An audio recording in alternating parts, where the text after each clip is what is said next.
अस्सलामुअलैकुम वरहमतुल्लाह वबरकातुहू। जितने अज अपनी पिंड की सोसाइटी वास्ते बात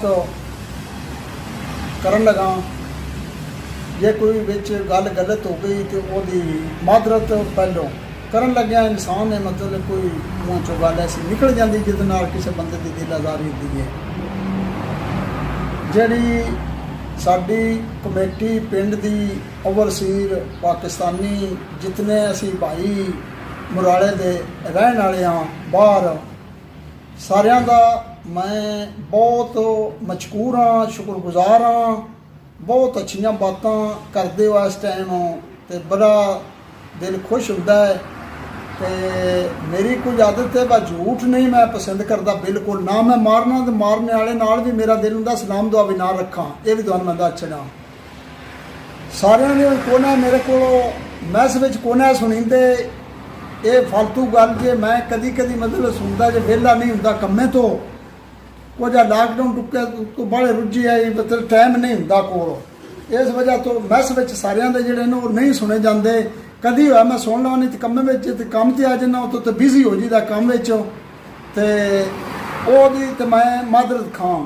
जिस किसे मतलब फोन ते जां वैबसाइट भी है, ईमो भी है, मतलब मैसेंजर भी है, आ नंबर में फीड करो दे तो मतलब वो मेरा सब कुछ आ जाएगा विच, ते रबता फोन ते भी हो जाता है। जिस तरह मेरी अंदरों ख्वाहिश आई तुसी इस टाइम ओवरसीज जेडे मुराले दे रहने वाले हो, वो पूरी ख्वाहिश मेरी दिल की पूरी हो रही है जिहड़ी तुसी कर रहे हो इस टाइम। तो जड़ियाँ बातें करते हो एक दूजे नाल सलाम दुआ देंदे लेंदे या कोई गल्लां करते हो, मैं कुछ कदी होया भी सुनना नहीं तो मैं तुहानूं दस्सिया वा बिजी हुंदा कम्मे विच बहुत ज़्यादा, तो इस वजह तो मतलब कारोबार विच भी जित बिजी हो है तो कारोबार वाले ध्यान करना पौंदा है। इस वजह नाल मैस विच जिहड़े ने तुहाडे मैं बड़े घट सुन सकना, ओहदे मैं मदद खां।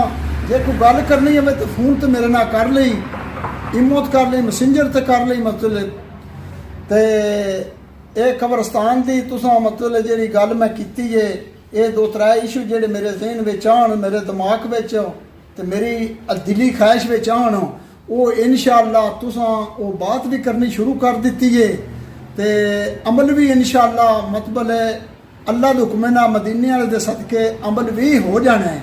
ऐसा कोई काम नहीं जिते इंसान लग पाता तो इंसान पहाड़ भी ढा छड्डा। वेखो ना कितने जहाज़ां दे पेंडे ते पैदल तय कर आ गए हैं। इस वजह नाल मतलब मैं मुख्तार अहमद बोल रहा, गुलाम इधर बाबू टेकिया चो पिछे भी वो वसीम आख्या अपना तारफ कराया करो तो यूनान तो मेरी थोड़ी जी टीम यूनान वाली जी मट्ठी पई है। मैं हूँ इंशाअल्लाह मतलब थोड़ा जा वो लॉकडाउन टुटा तो हूँ थोड़ा जा कम तेज़ रहा तो नहीं हूँ मैं इंशाअल्लाह मतलब सारे बुला के निक्किया ना, क्यों जैन तो सारे मेरे नाल निक्के, कोई चलो भरा है, कोई भतरीजा है, कोई सारे रिश्तेदार ही ने पिंड दे। मैं यकीन कर जाओ मैं अपनी दिल की तुहानूं गल दसां, पिंड दे जितने बंदे इत्थे हुंदे ने यूनान दे विच ना, जितने या जिहड़े भी कोने ते रह रहे ना, मैं मेरे वो दिल उत्ते लिखे होंदे ने, मतलब इतना कि इतराम मतलब हर दा इक्को जिहा हुंदा मेरे दिल विच। जे कम तो वो इन्हें जिहड़े अल्लाह करने होंदे ने बंदे दे, ते मेरी कोशिश हुंदी है मतलब साडे पिंड दा बंदा ऐसा बैडा काम को ना करे जिहदे विच पिंड दा नाम बदनाम ना होवे। मैं इंशाअल्लाह मतलब एक तो तुहाडीआं दुआई नाल ते करम अल्लाह दे नाल वा पिंड दा नां इत्थे जिहड़ा ना अपना साफ सुथरा रखिया है मुख्तार मुरालिया, तो जितने साडे इत्थे छोर हैं इंशाअल्लाह मतलब वो भी बहुत अच्छे ने, बहुत अच्छे अपनी गुजार कर रहे हैं, अपनी मंजूरी कर रहे हैं। लेकिन अजे आवाज़ कम बंदियां दी आई है, मैंने जरा इस कमेटी में हिस्सा नहीं ना लिया। इंशाअल्लाह मतलब मेरी पूरी कोशिश है ये सारे जी बुला के मैं ते उन्होंने दावत दे के ते बुला के ना ते सारे अगे अपील करनी है व सारे मदद करो।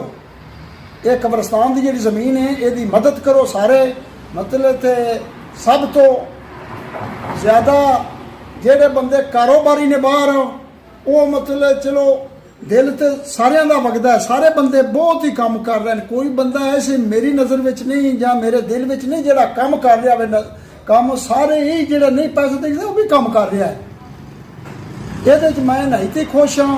ਮੈਂ ਇਨਸ਼ਾਅੱਲਾ ਮਤਲਬ ਤੁਸੀਂ ਉਸ ਜ਼ਮੀਨ ਜਿਨ੍ਹਾਂ ਦੀ ਹੈ ਉਹਨਾਂ ਨਾਲ ਗੱਲਬਾਤ ਕਰੋ। ਅਸੀਂ ਇਨਸ਼ਾਅੱਲਾ ਮਤਲਬ ਜਿਤਨੀ ਤੌਫੀਕ ਹੋ ਸਕਦੀ ਹੈ ਨਾ, ਅਸੀਂ ਇਨਸ਼ਾਅੱਲਾ ਮਤਲਬ ਅੱਗੇ ਵੇਖੋ ਨਾ, ਮੇਰੀ ਇੱਕ ਆਦਤ ਹੈ ਵੀ ਮੈਂ ਜਿਹੜੀ ਗੱਲ ਕਰ ਲਵਾਂ ਤਾਂ ਮੁੜ ਸਿਰ ਟੁੱਟ ਜਾਏ, ਤਾਂ ਉਹ ਗੱਲ ਜਿਹੜੀ ਇਹਨੇ ਪੂਰੀ ਕਰਨਾ। ਮੈਂ ਇੱਥੇ ਡੈਮ ਦਾ ਐਲਾਨ ਹੋਇਆ, ਮਤਲਬ ਵਜ਼ੀਰ ਆਇਆ ਤੇ ਮੈਂ ਐਲਾਨ ਕੀਤਾ ਡੈਮ ਦਾ। ਮੇਰੇ ਲੋ ਵੇਖ ਕੇ ਮਤਲਬ ਬੜਿਆਂ ਬੰਦਿਆਂ ਕਿਸੇ 10-10 ਹਜ਼ਾਰ ਯੂਰੋ ਦਾ ਐਲਾਨ ਚਾ ਕੀਤਾ, ਤੇ ਉਹਨਾਂ ਸਿਰਫ ਐਲਾਨ ਹੀ ਕਰਕੇ ਲੰਮੇ ਪੈਰਾ ਇੱਕ ਚਵਾਨੀ ਨਹੀਂ ਦਿੱਤੀ ਗਈ। ਤੇ ਮੈਂ ਮਤਲਬ ਉਹ ਪੈਸੇ ਜਮ੍ਹਾਂ ਕਰਾ ਕੇ ਗਵਰਨਮੈਂਟ ਦੇ ਖਾਤੇ ਵਿੱਚ, ਤੇ ਰਸੀਦ ਬਕਾਇਦਾ ਮਤਲਬ ਮੇਰੇ ਕੋਲ ਹੈ। ਤੇ ਅੱਜ ਅੱਲਾ ਦੇ ਹੁਕਮ ਨਾਲ ਉਹ ਮਤਲਬ ਡੈਮ ਬਣ ਰਿਹਾ ਹੈ। ਤੇ ਪੈਸੇ ਜਿਹੜੇ ਆਨੇ ਦਿੱਤੀ ਚਵਾਨੀ ਦਿੱਤੀ ਹੈ ਮਤਲਬ ਉਹ ਅੱਲਾ ਕੀਤਾ। ਤੇ ਉਹ ਇਹ ਰਫਾਏ ਆਮਾ ਦਾ ਕੰਮ ਜਿਹੜਾ ਹੁੰਦਾ ਨਾ, ਇਹਨ ਭਾਵੇਂ ਜ਼ਕਾਤ ਵਿੱਚ ਗਿਣ ਲਓ, ਭਾਵੇਂ ਮਤਲਬ ਜਿਹੜੀ ਸ਼ੈ ਵਿੱਚ ਦਿਲ ਗਿਣ ਲਓ, ਇਹ ਆ ਜਾਂਦਾ ਮਤਲਬ ਰਫਾਏ ਆਮਾ ਦਾ ਇਹ ਕੰਮ ਹੈ। ਤੇ ਇਨਸ਼ਾਅੱਲਾ ਮਤਲਬ ਅਸੀਂ ਪੂਰੇ ਯੂਨਾਨ ਵਾਲੇ ਜਿਹੜੇ ਨੇ, ਗਰੀਸ ਵਾਲੇ, ਪੂਰੇ ਮਤਲਬ ਦਿਲੀ ਨਾਲ ਨੇ ਤੁਹਾਡੇ ਇਨਸ਼ਾਅੱਲਾ ਅੱਲਾ ਦੇ ਹੁਕਮ ਨਾਲ। ਜੇ ਕੋਈ ਮਾੜੀ ਹੋ ਗਈ ਤੇ ਗੱਲ ਤੇ ਮੁਣੀ ਮੈਂ ਮਾਦਰਤ ਖਾਂ। ਅੱਲਾ ਸੋਹਣੇ ਦੇ ਵਾਲੇ, ਅੱਲਾ ਦੇ ਹਬੀਬ ਦੇ। ਸਲਾਮ ਅਲੈकुम व रहमतुल्लाह।